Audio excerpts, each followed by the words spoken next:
Hi everyone. Just a little update on Burning Man, on outreaches to counterculture. And yeah, I have on clear glasses because I need to be having clear vision right now.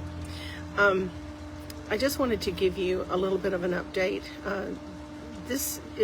We've got two teams out there now at Burning Man. It is a counterculture event. It gathers around 85 to 90,000 people. If you have not gotten the book Words That Work, I explain it in detail so that you don't think we're off the rails, that we don't tell people about Jesus, that we are just out there, being crazy. And that's not what's happening.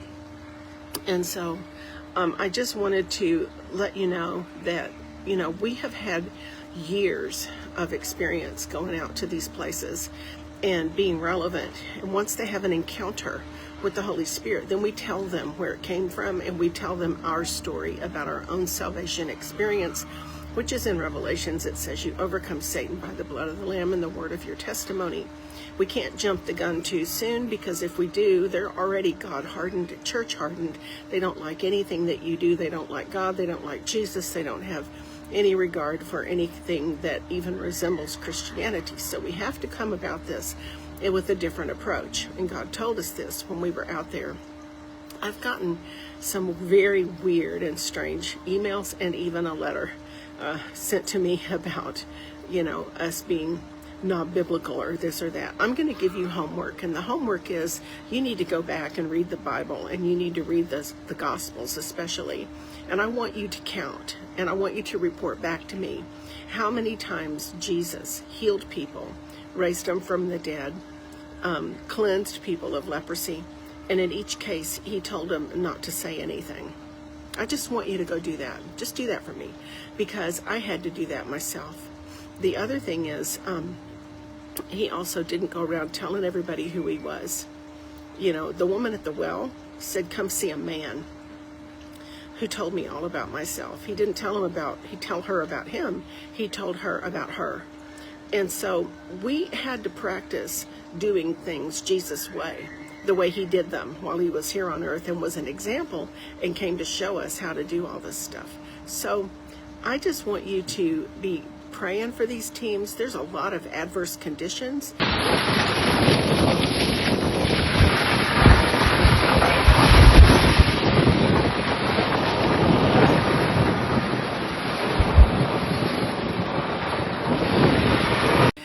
The winds will kick up, and it is blinding, and it hurts your lungs. When I was going out there, I had playa lung, what they call playa. Playa is beach, means beach, and it's sand, and it's alkaline sand. It's a dry riverbed is where they are. And it gets into your lungs, and there were 2 times that I had it while I was leading the teams myself, and I thought I had pneumonia. I had to go on antibiotics, and I had to have breathing treatments in order to get myself cleared up. So there's a cost. There's a cost involved for the people that are going out there to share Jesus with a world who hates him, with a world that hates church, with a world that doesn't think God exists, with a world that, they just don't have anything to do. They're never going to be in your church. Go in your church and look around and see who's not there. Well, that's who we're reaching. We're reaching those that aren't there, but Jesus still loves them. And they're traumatized and hurt by every walk of life, all kinds of things they've been into.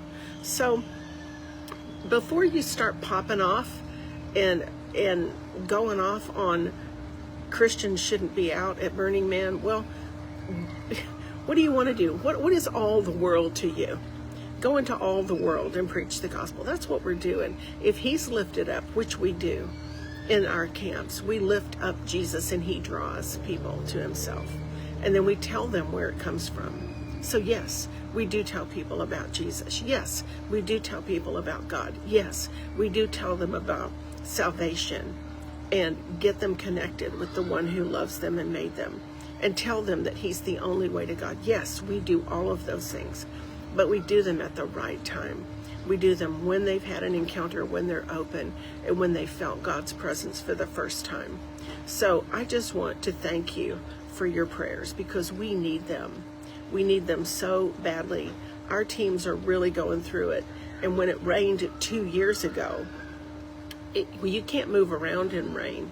The playa bed becomes like clay. And that's why they closed the gates. People were like, oh my gosh, they're closing the gates. They're trying to trap everybody in. No, they were closing the gates because if people get stuck trying to leave, there's no help for them.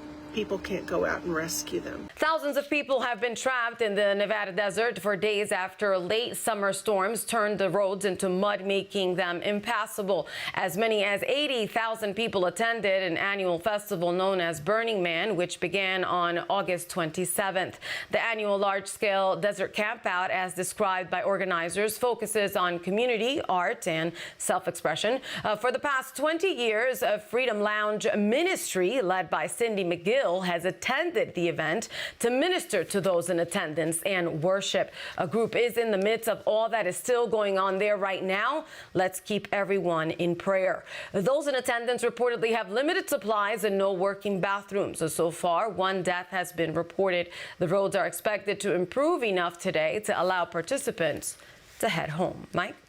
So do your research before you start going off on people, our teams and other teams who have good hearts that are going out trying to rescue people from darkness and bring them into light. Okay? And I'll keep you updated and posted on what people are doing and how our teams are doing. And, you know, one of our teams, they lost their entire bike rack. People were honking at them through Vegas, and they lost their entire bike rack. It fell off on the back of their trailer, so they had to go back and get it. They got it. Thank God nobody ran over the bikes or ran over the trailer. So there are obstacles. There are things that come up that you don't expect. Last year when I went out there, we had 2 flat tires.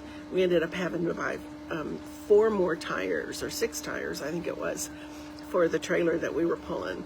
So you're always going to have things, obstacles that will come up. But, you know, people are trying to rescue people from darkness and get them connected with the one who can heal them, with the one who can set them free, with the one who is the only one who can set them free and bring them into health and wholeness. So I want to thank you for your prayers. I want to thank you for, because it's working. I'm going to keep you updated, and when I do, I'll let you know what to pray for, okay? All right, so I just had to say that. So you've got outreaches to counterculture, and you've got homework. And I want you to report back. I want you to report back. Tell me how many times Jesus healed people and didn't say anything, and told them not to say anything. And in some cases, sternly warned people not to say anything. We're using his model. If you have a problem with that, you can take that to the one who actually did it. That would be Jesus. Take it to him. Don't bring it to me. You know, we just have to change the way we do things if we're going to reach the ones who are in deep darkness. So, all right. Love you guys. See you later. Bye.